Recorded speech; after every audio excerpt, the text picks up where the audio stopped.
Let's talk about the 8 causes of cancer that may surprise some of you. Now realize that these 8 items have to be more chronic to actually cause cancer, which means they have to be there for a long period of time. All right, number 1, MSG, monosodium glutamate. Glutamate can convert to glutamine, and cancer loves glutamine after it eats up the sugar. So this is one amino acid that the cancer cells just really go after. In fact, there are certain cancer genes, one being called the MYC, that increases the appetite of a cancer cell for glutamine. So MSG is a flavor enhancer, and it's in a lot of foods. All right, number 2, chronic stress. Why? Because a lot of cortisol over time is going to create cortisol resistance. Now, it's very similar to insulin resistance. When you have insulin resistance or cortisol resistance, you have a situation in the body where you have a lot of cortisol being pumped out or insulin being pumped out, yet it's not really working. It's not being effective. And this is why people that have chronic adrenal problems have a lot of inflammation, in spite cortisol being a major anti-inflammatory compound. Like prednisone, for example, is a synthetic version of cortisol that gets rid of inflammation. So we have all this massive cortisol being pumped out, yet it's not working. So we have a lot of inflammation, which triggers cancer. And with inflammation comes insulin resistance and metabolic syndrome, and the whole thing kind of feeds itself. Also, when you have cortisol resistance, a lot of cortisol, it suppresses the white blood cell. So you're basically pushing down the immune system. You're not allowing the immune system to work. So the natural killer cells that normally kill cancer can no longer do their job. This is why when you have a hyperimmune system, whether it's an allergy or a cytokine storm with tons of inflammation in your lungs, they use prednisone, okay? That's cortisol. All right, number 3, diabetes. There's a study review done in 2018 involving 47 studies and 20 million people, okay?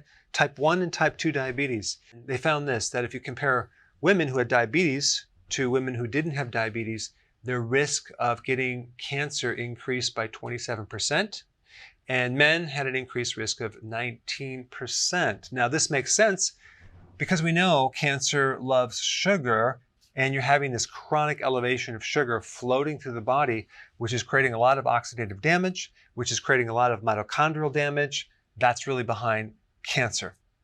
So that would be like long-standing diabetes. All right, number 4, zinc oxide from sunscreens. Interesting. Apparently zinc oxide creates a lot of free radical damage, and I will put all the links down below to validate this information I'm talking about. All right, number 5, working night shifts. I did a separate video on this.